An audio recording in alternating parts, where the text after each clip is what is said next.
श्री गुरुदेव की जय। नित्य प्रविष्टम विष्णुपाद अष्टतरशतश्मात् श्री भक्तिवेदांत वामन गोसाई महाराज की जय।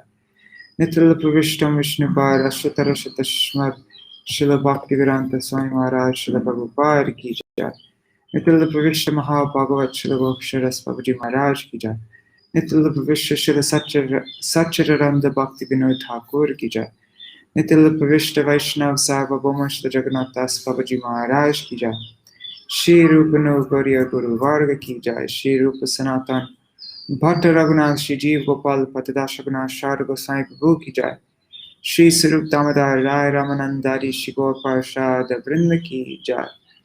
नाम आचार्य श्री हरिदास ठाकुर की जय। प्रेम से कहो श्री कृष्ण चैतन्य प्रभु नित्यानंद श्री अद्वैत गदाधर श्रीवासरी गौर भक्त वृंद की जय। श्री क्षेत्र मंडल गौर मंडल व्रज मंडल मथुरा वृंदावन धाम की जय। सर्व अभिष्ट प्रदात गिरिराज महाराज की जय। श्री राधा कुंज श्याम कुंज की जय। श्री मुन देवी गंगा देवी की जय। श्री तुलसी महारानी वृंद देवी की जय। श्री भक्ति देवी की जय। श्री पूर्णमासी योगमाया की जय। श्री गोपेश्वर महादेव की जय। श्री हरिनाम संकीर्तन की जय। अनंत कोटि वैष्णव वृंद की जय। समागत गौर भक्त वृंद की जय। श्री निताय गौर प्रेमानंदे हरि हरि बोल।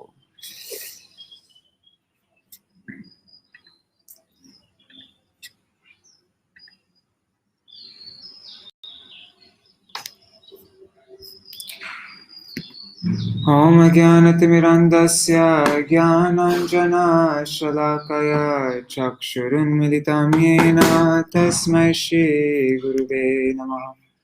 नमो ॐ विष्णुपदाय राधिकाय प्रियात्मने श्रीमद्भक्तिवेदान्त नारायणीति नामिने। नमो ॐ विष्णुपदाय कृष्णपृष्ठाय भूतले श्रीमते भक्तिवेदान्त स्वामिनेति नामिने। वंशकल्पतरुभ्यश्च कृपासिन्धुभ्य एव च पतितानां पावनेभ्यो वैष्णवेभ्यो नमो नमः। नमो महावदन्याय कृष्णप्रेमप्रदायते कृष्णाय कृष्णचैतन्य नाम्ने गौरत्विषे नमः। गुरुवे गौरचन्द्राय राधिकाय तदालये कृष्णाय कृष्णभक्ताय तरभक्ताय नमो नमः। यं प्रव्रजन्तम् अनुपेतमपेतकृत्यं द्वैपायनो विरहकातर आजुहाव पुत्रेति तन्मयतया तरवोऽभिनेदुस्तं सार्वभूत हृदयमुनिमानतोऽस्मि। नारायणं नमस्कृत्य नरं चैव नरोत्तमं देवीं सरस्वतीं व्यासं ततो जयमुदीरयेत्।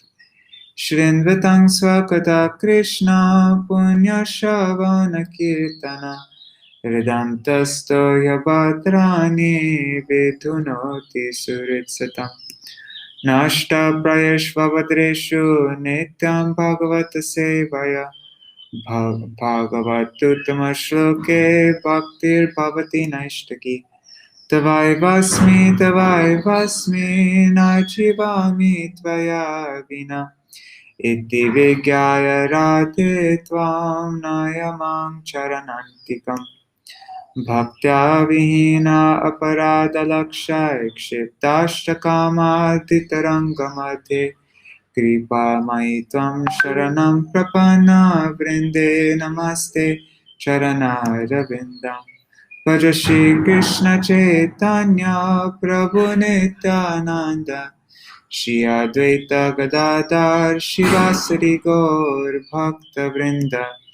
हरे Krishna Krishna Krishna Hare Hare Hare Ram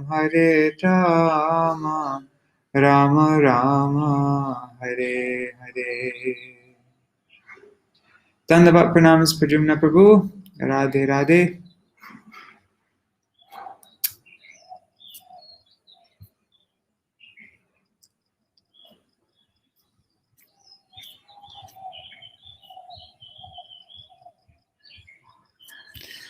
So, recap. So Sati, she left Lord Shiva despite his warning. And then Sati, she got a cold response from Dakṣa. He didn't even acknowledge her. And so then Sati condemns Dakṣa. Who would hate Shiva except you? You are an Atyas Sadhutama, as you insulted an exalted personality.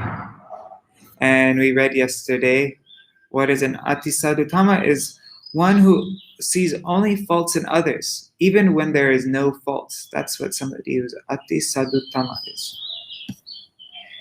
And she said, the dust of the Vaishnavas destroys an offender. Lord Shiva's name, fame, orders, and lotus feet are all glorious. Since my body was born from a blasphemer, I will give it up. Lord Shiva is not obliged to follow the Vedic rules. Materialists cannot achieve the powers of transcendentalists. My body is a source of embarrassment. And then 24. Speaking thus, Sati sat facing north. Dressed in saffron garments, she performed Achman and absorbed herself in the process of mystic yoga. She performed Shat Chakra Yoga and raised her life air from the navel to the heart, to the throat, to the center of her eyebrows. Desiring to give up her worshipable body due to anger towards her father, she began meditating on the fiery air within the body. Meditating on the holy lotus feet of her husband, who is Jagadguru, Sati became completely cleansed of all contaminations, her identity as a daughter of Dakṣa, and quit her body in a blazing fire by meditation on the fiery elements. Then a great cry arises from the sky. Seeing Sati's departure, there was a tumultuous roar all over the universe. Why had Sati, who was so dear to Shiva, quit her body in such a manner? It was astonishing that Dakṣa, who was a Prajapati, was so disrespectful to his chaste and honorable daughter that she gave up her body. Hard-hearted Dakṣa is unworthy to be a Brahman, and he will gain great infamy for not stopping his daughter's death because of hating Lord Shiva. While people were thus talking, Lord Shiva's attendants prepared to kill Dakṣa. Seeing them swiftly approaching, Bhrigu Muni offered oblations into the southern fire with hymns from the Yajurveda to kill those who destroy sacrifices. As a result of those oblations, many thousands of powerful demigods called Ribhus manifested, who achieved strength from Soma, from the moon. Attacked by the Ribhus, the followers of Shiva fled in all directions. This is possible simply because of Brahma Tejas.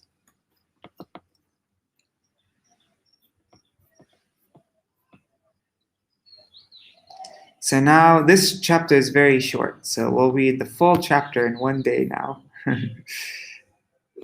Did it? I'm just wondering if my message went out. It did, okay. So let me open it up now. Chapter 5, Frustration of the Sacrifice of Dakṣa.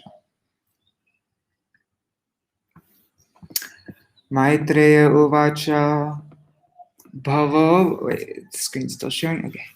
Bhavo Bhavanya Nidanam Prajapater Asadkritaya Avagamya Naradat Saparshada Sainyam Chatad Advar,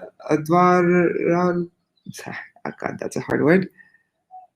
Chatad Advarar Pubhir Pidravitam Krodam Aparamadhate. Purport, Maitreya said, when Lord Shiva heard from Narad that Sati, his wife, was now dead because of Prajapati Daksha's insult to her, and that his soldiers had been driven away by the Ribu demigods, he became greatly angry. Purport by Srila Prabhupada. Lord Shiva understood that Sati, being the youngest daughter of Dakṣa, could present the case of Lord Shiva's purity of purpose, and would thus be able to mitigate the misunderstanding between Dakṣa and himself. But such a compromise was not attained, and Sati was deliberately insulted by her father by not being received properly when she visited his house without being invited. Sati herself could have killed her father, Dakṣa, because she is the personified material energy and has immense power to kill and create within this material universe. In the Brahma Samhita, her strength is described. She is capable of creating and dissolving many universes.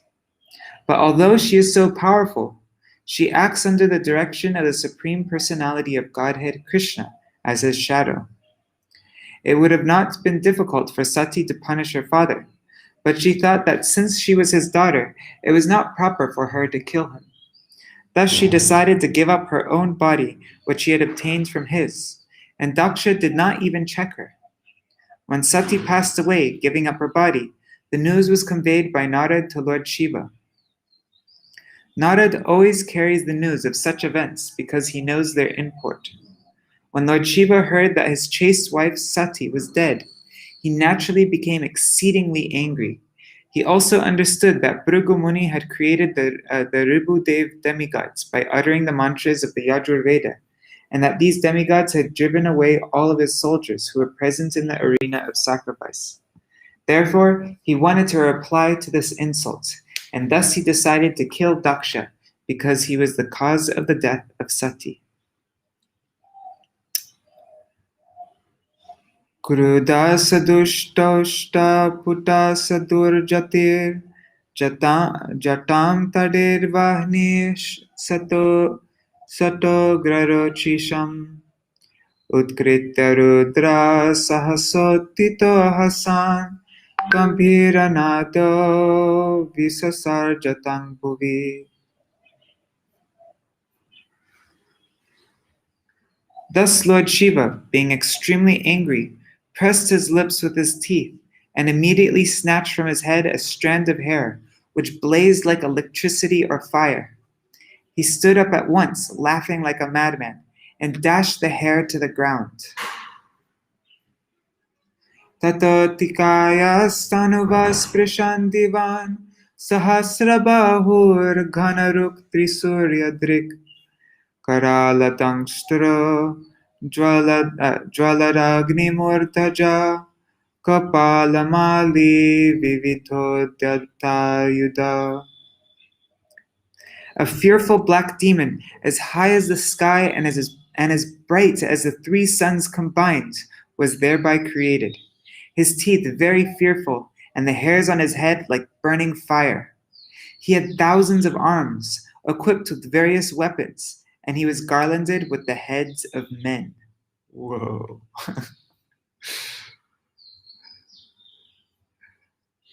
Tam kim karomiti grinantamaha badanjalim bhagavan bhutanata daksham sayagyam jahimar bhatanam tvam agrani rudra batang shako me. When that gigantic demon asked with folded hands, "What shall I do, my lord?" Lord Shiva, who is known as Bhutanath, directly ordered, "Because you are born from my body, you are the chief of all my associates. Therefore, kill Dakṣa and his soldiers at the sacrifice." Purport. Here is the beginning of competition between Brahma Tejas and Shiva Tejas. By Brahma Tejas, Brahminical strength, Bhrigu Muni has created the Ribu demigods, who had driven away the soldiers of Lord Shiva stationed in the arena. When Lord Shiva heard that his soldiers had been driven away, he created the tall black demon Virabhadra to retaliate. There is sometimes a competition between the mode of goodness and the mode of ignorance. That is the way of material existence.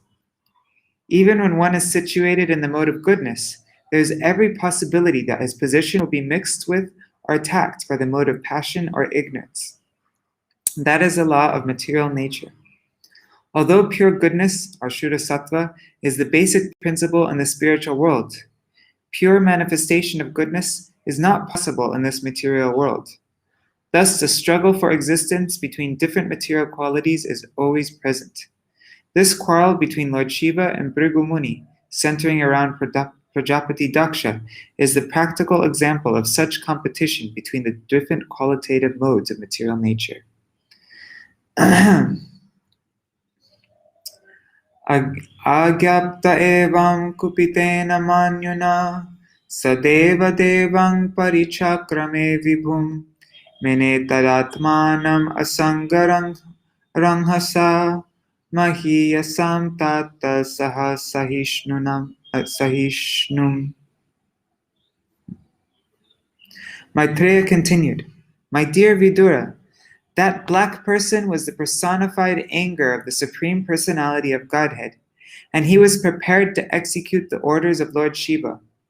Thus, considering himself capable of coping with any power offered against him, he circumambulated Lord Shiva. Anviyamana saturudra parshadar vrisham nadadbir vyanadat subharavam udyamya shulam jagarantakantakam sampradravad ghoshana bhushanangri.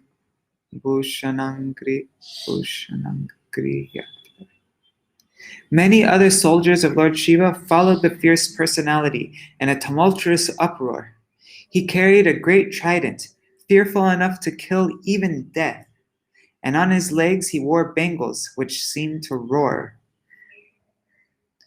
Atardvijo yajamana sadasya kakobhyudityang prasamikshareno tamakimetat kuta etarajabhud iti dvijapatnyaschadadyu. At that time, all the persons assembled in the sacrificial arena, the priest, the chief of the sacrificial performance, and the Brahmins and their wives, wondered where the darkness was coming from.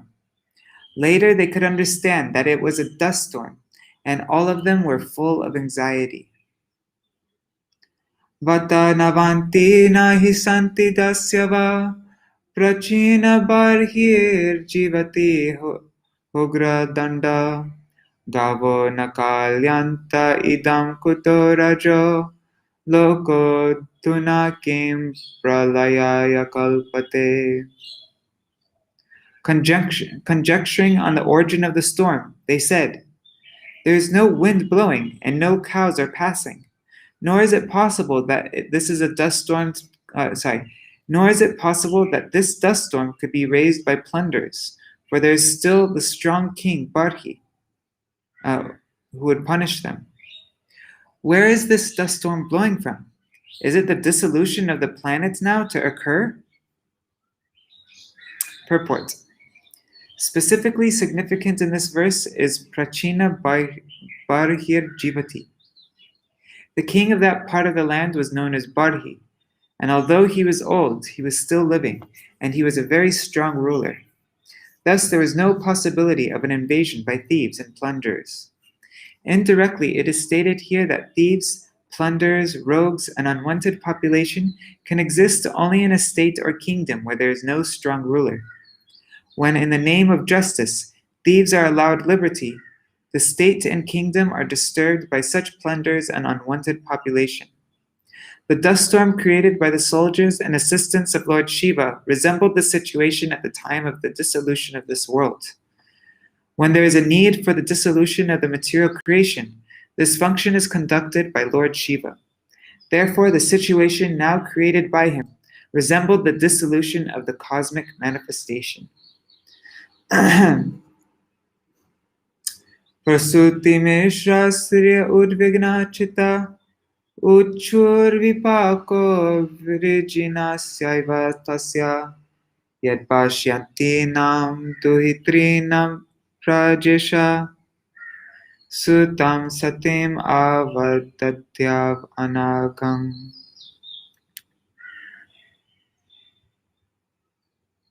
Cool.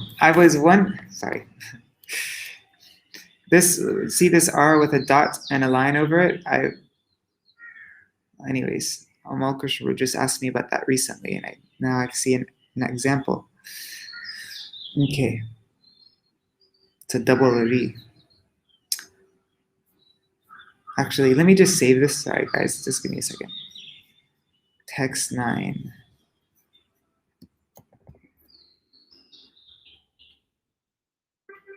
Notes. Okay. Prasuti, the wife of Dakṣa, along with the other women assembled,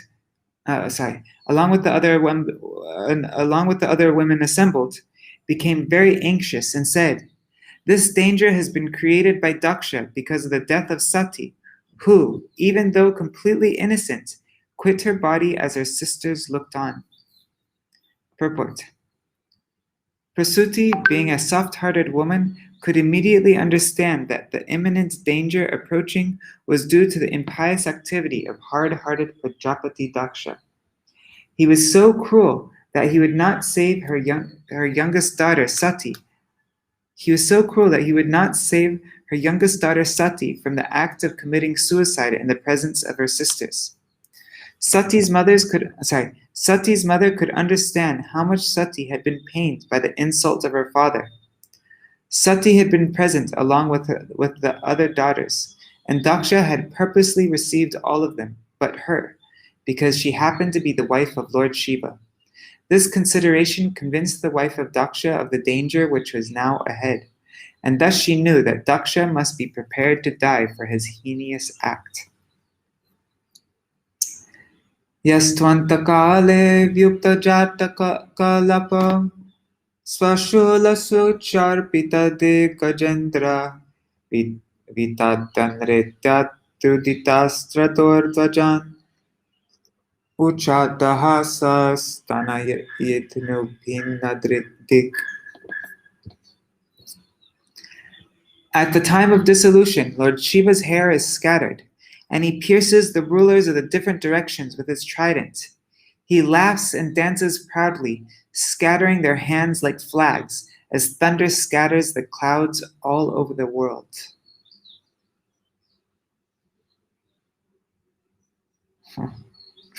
Purport. Prasuti, who appreciated the power and strength of her son-in-law, Lord Shiva, is describing what he does at the time of dissolution. This description indicates that the strength of Lord Shiva is so great that Dakṣa's power could not be set in comparison to it. At the time of dissolution, Lord Shiva, with his trident in hand, dances all over the rulers of different planets. And his hair is scattered, just like the clouds are scattered all over the directions in order to plunge the different planets into incessant torrents of rain. In the last phase of dissolution, all the planets become inundated with water, and that inundation is caused by the dancing of Lord Shiva. This dance is called the Pralaya dance, or the dance of dissolution. Prasuti could understand that the dangers ahead resulted not only from Dakṣa's having neglected her daughter, but also because of his neglecting the prestige and honor of Lord Shiva.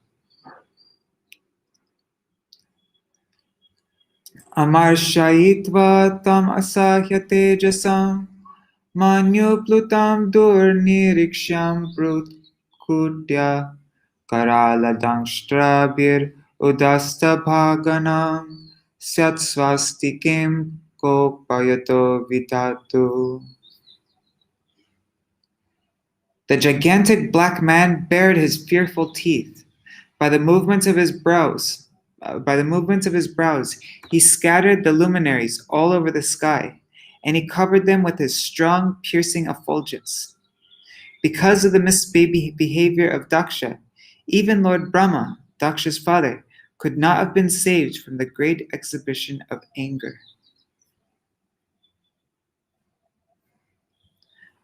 Bhavinam tu udvigna drishya chamane janena dakshasya mohur mahatmana utpetur utpatatmana utpetur utpatatama sahasrasho bhayavaha devi bhumau chaparyak. While all the people talked amongst themselves, Daksha saw dangerous omens from all sides, from the earth and from the sky. Purport. In this verse, Daksha has been described as Mahatma. The word Mahatma has been commented upon by different commentators in various manners. Veera Raghavacharya has indicated that this word Mahatma means steady in heart. That is to say, Daksha was so strong-hearted that even when his beloved daughter was prepared to lay down her life, he was steady and unshaken. But in spite of his being so strong-hearted, he was perturbed when he saw the various disturbances created by the gigantic black demon. Vishwanath Chakravarti Thakur remarks in this connection that even if one is called Mahatma, a great soul, unless he exhibits the symptoms of a Mahatma, he should be considered a Duratma, or a degraded soul. In Bhagavad Gita 9:13, the word Mahatma describes the pure devotee of the Lord. Mahatmanastu mang partha daivam prakritim ashrita. A Mahatma is always under the guidance of the internal energy of the Supreme Personality of Godhead. And thus, how could such a misbehaved person as Daksha be a Mahatma? A Mahatma is supposed to have all the good qualities of the demigods, and thus Daksha, lacking those qualities, could not be called a Mahatma. He should instead be called a Duratma, a degraded soul. The word Mahatma to describe the qualifications of Daksha is used sarcastically. That's interesting.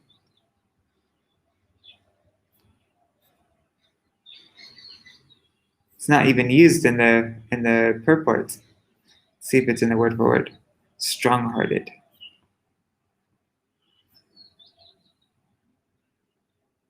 Yeah, it's not even in the purport. In the translation here. Anyhow. Tavat sarudranu charer mahamako nana yudar vama nakar udayudai pingai pishangar makaro darananai paryardravad vir viduran parudata. So Maitreya says, "My dear Vidura, all the followers of Lord Shiva surrounded the arena of sacrifice. They were of short stature and were equipped with various kinds of weapons. Their bodies appeared to be like those of sharks, blackish and yellowish. They ran all around the sacrificial arena and thus began to create disturbances. Kechidvabanjupragvangsham Patnishalam tata pare sada agni drashalam cha tadviharam mahanasam."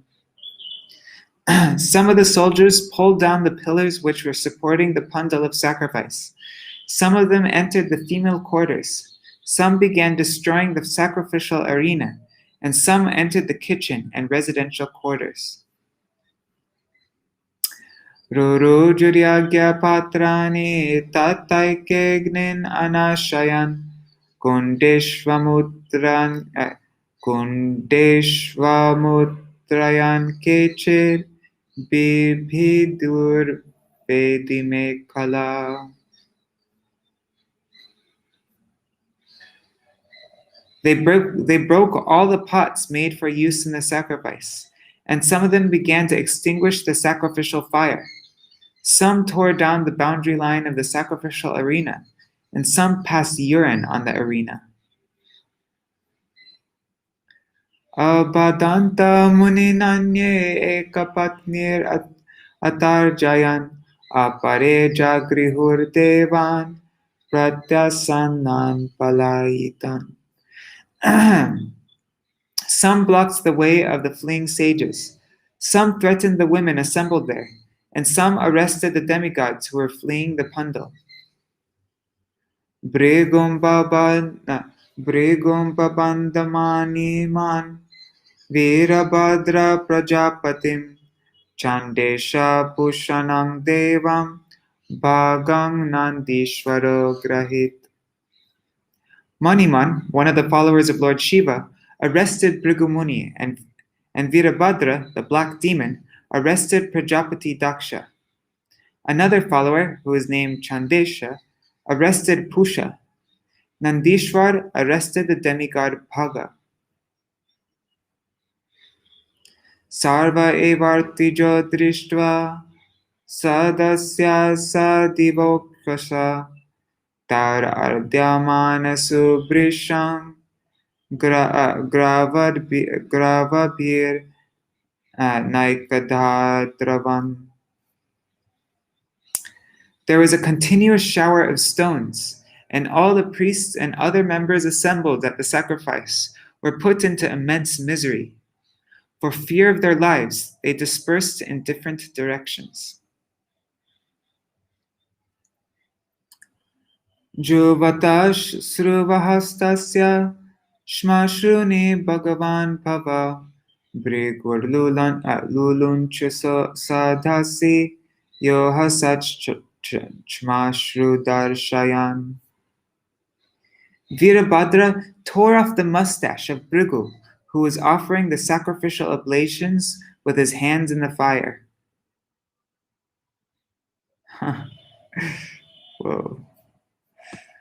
Bhagasya netri bhagavan patitasya rusha bhuvi ujahara sadastokshna yashapantam asusuchat. Virabhadra immediately caught Bhaga, who had been moving his eyebrows during Bhrigu's cursing of Lord Shiva, and out of great anger thrust him to the ground and forcibly pulled out his eyes.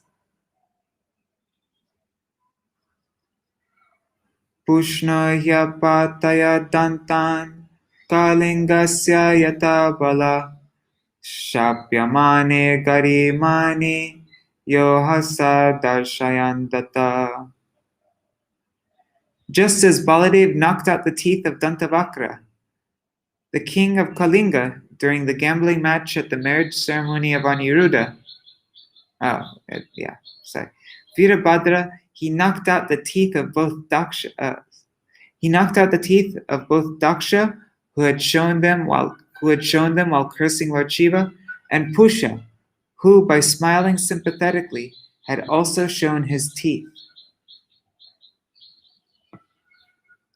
Purport. Here is a reference made to the marriage of Aniruddha, a grandson of Lord Krishna's. He kidnapped the daughter of Dantavakra, and thereafter he was arrested. Just as he was to be punished for the kidnapping, the soldiers from Dwarka arrived, headed by Balaram, and a fight ensued amongst the Kshatriyas. This sort of fight was very common, especially during the marriage ceremonies, when everyone was in a challenging spirit. In that challenging spirit, a fight was sure to occur, and in such fights, there was commonly killing and misfortune. After finishing such fighting, the parties would come to a compromise, and everything would be settled. This Dakṣa Yajna was similar to such events. Now all of them, Dakṣa and the demigods Bhaga and Pusha and Bhrigumuni, were punished by the soldiers of Lord Shiva, but later everything would come to a peaceful end. So this spirit of fighting between one another was not exactly inimical. Because everyone was so powerful and wanted to show his strength by Vedic mantra or mystic power, all these fighting skills were very elaborately exhibited by the different parties at the Dakṣa Yajna. Akramyorasi dakshasya shitadharena hetina chindanapi tarudartum nashaknot triambakas tada. Then Virabhadra, the giant-like personality, sat on the chest of Dakṣa and tried to separate his head from his body with his sharp weapons, but was unsuccessful. Shastrastranvita evam anirbhina tvacham hara vismayang paramapanno dadyo pashupatishchiram. He tried to cut off the head of Dakṣa with hymns as well as weapons, but still it was hard to cut even the surface of the skin of Dakṣa's head. Thus Virabhadra was exceedingly bewildered. Drishva sangyapanam yogam pashunam sapatir make yajamana pasho kasya kayatena harachira. Then Virabhadra saw the wooden device and the sacrificial arena by which the animals were to have been killed. He took the opportunity of this facility to behead Dakṣa.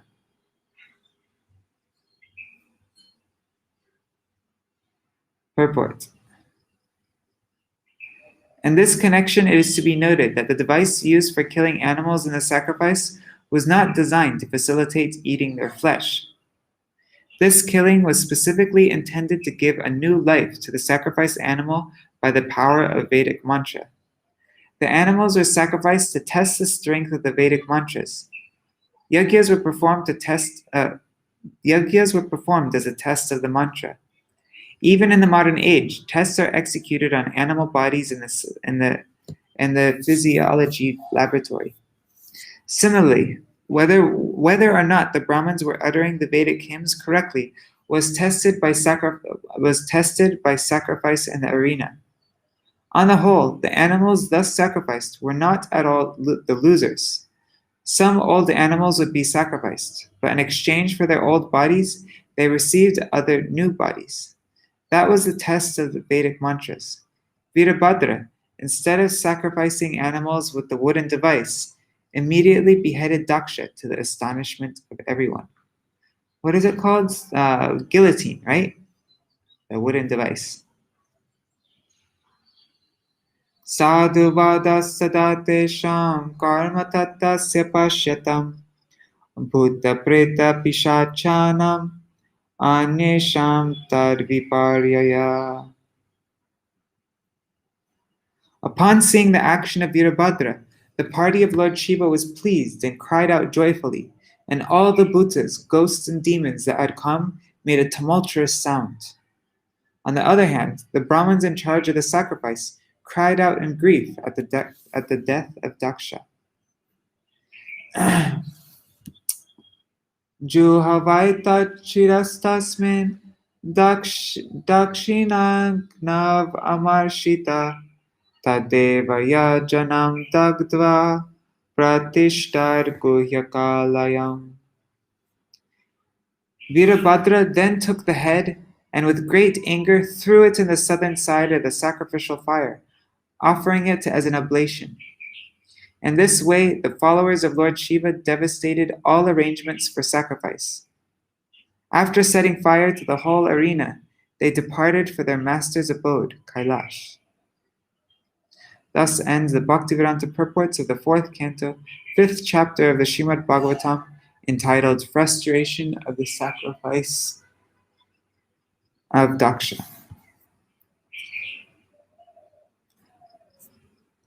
All right, so it's only 7:42. Wow, we're very early today. That was very short reading. Let's just curious, how long is chapter 6?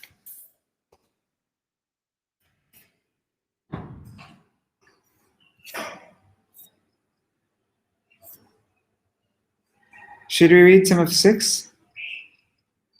Let me just get this book. Let's see.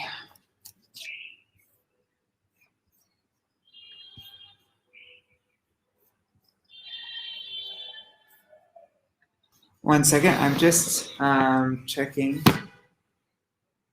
to see how this chapter 6 is divided. So verses 1 to 8, demigods approach Lord Brahma for help. Okay, so let's see how long is verses 1 to 8.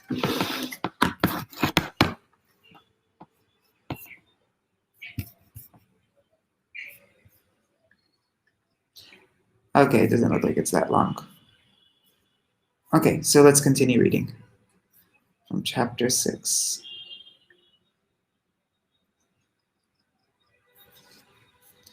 Maitreya Uvacha Ata Deva Gana Sarve Rudra Nikay Parajita Shulapati Shanistringsha Kadapare Khamud Mudkarai.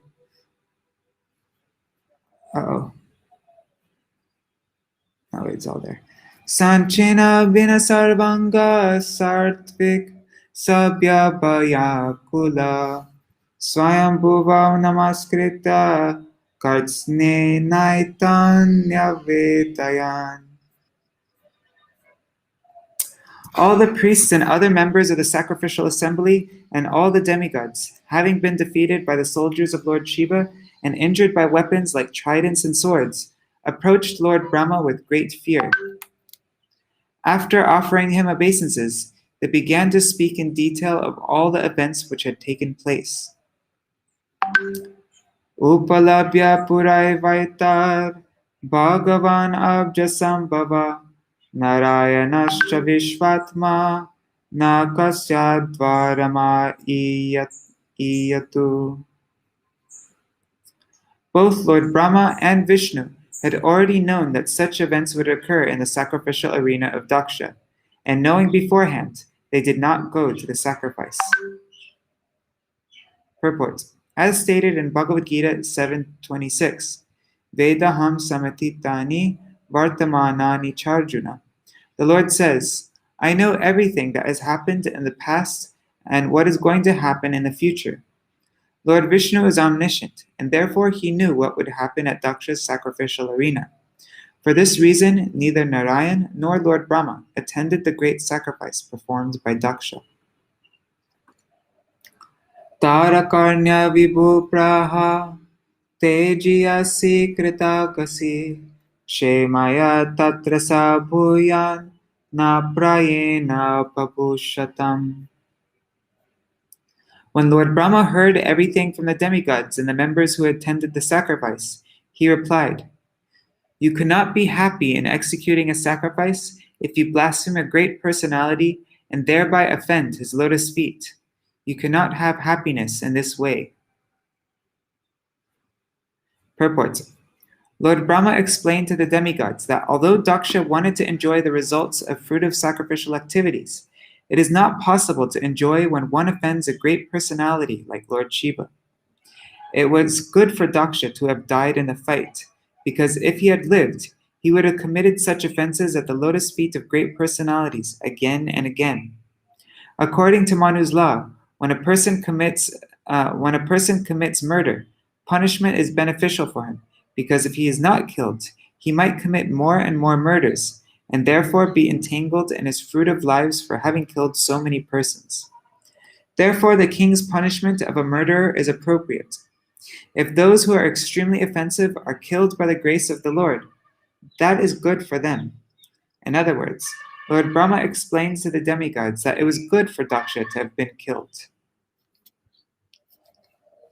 Atapi yuyam kritakil visha bhavan Ye barhisho bhaga bhajam paradu prasadayitvam parishuddha chetasa kshipra prasadam pragrihitangripadmam. You have excluded Lord Shiva from taking part in the sacrificial results, and therefore you are all offenders at his lotus feet.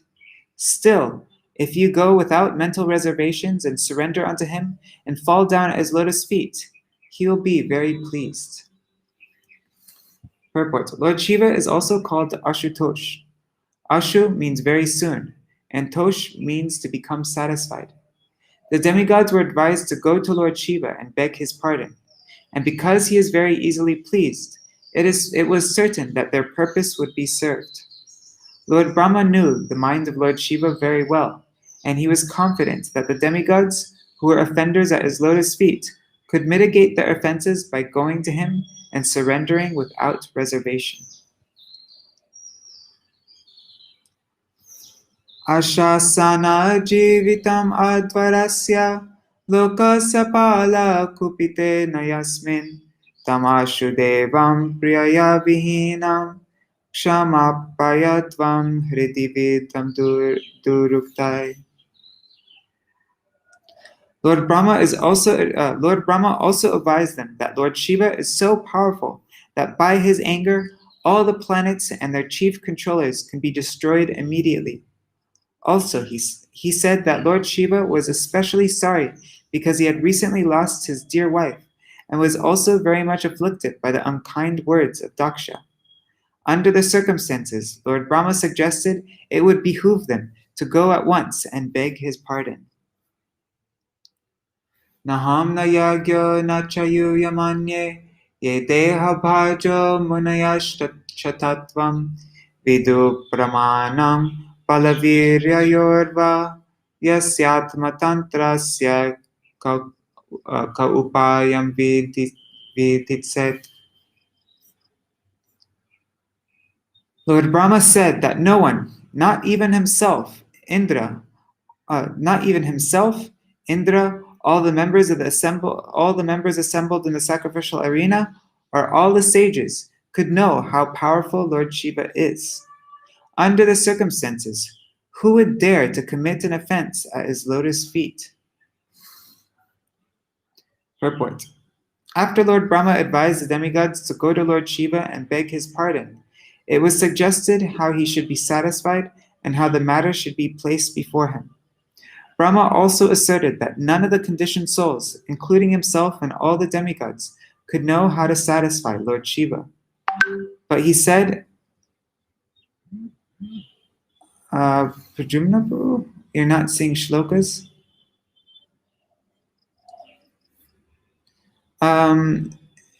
Is there a problem with the connection? Anyhow, I'm just going to continue reading.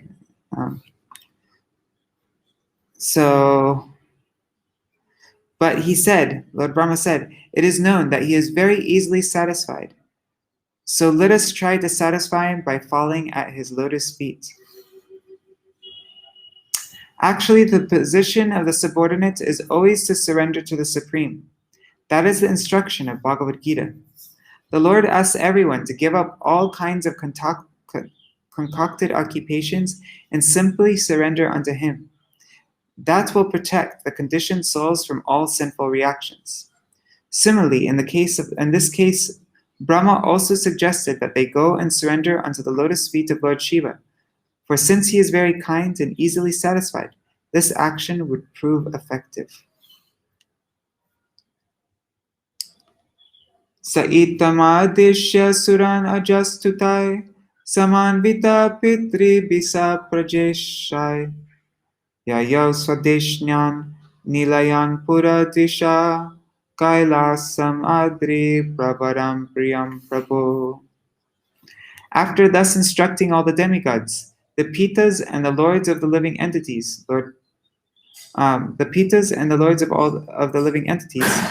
Lord Brahma took them with him and left for the abode of Lord Shiva, known as the Kailas hill. And the abode of Lord Shiva, which is known as Kailash, is described in the 14 verses which follow. All right, so now it's almost 8 o'clock, 5 minutes to 8, so we'll stop here. But let's see, what will we read tomorrow?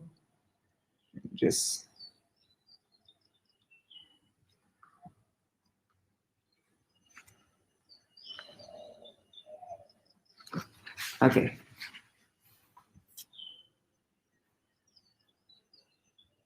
Oh, whoops, that's what you were saying. My screen wasn't sharing. I forgot to put this back on. Anyhow, sorry about that.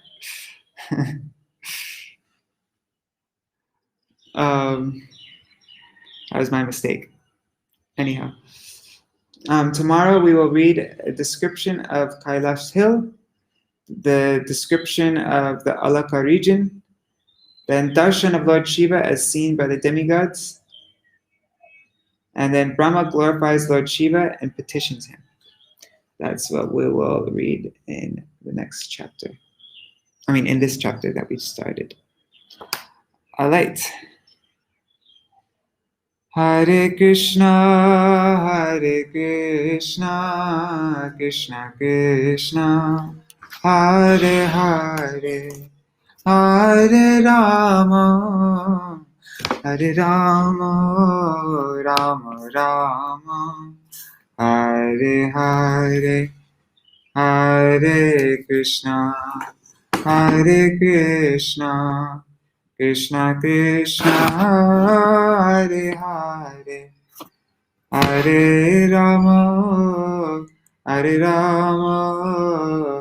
Rama Rama, Hare Hare, Hare Krishna, Krishna Krishna Hare Hare, Hare Ram, Ram Ram, Hare Hare, Hare Krishna, Krishna Krishna Hare Hare, Hare Ram, Ram Ram, Hare Hare, Hari Bol, Hari Bol, Hari Bol, Nitai Gaur, Hari Bol, Nitai Gaur, Hari Bol, Hari Bol, oh Hari Bol, Hari Bol.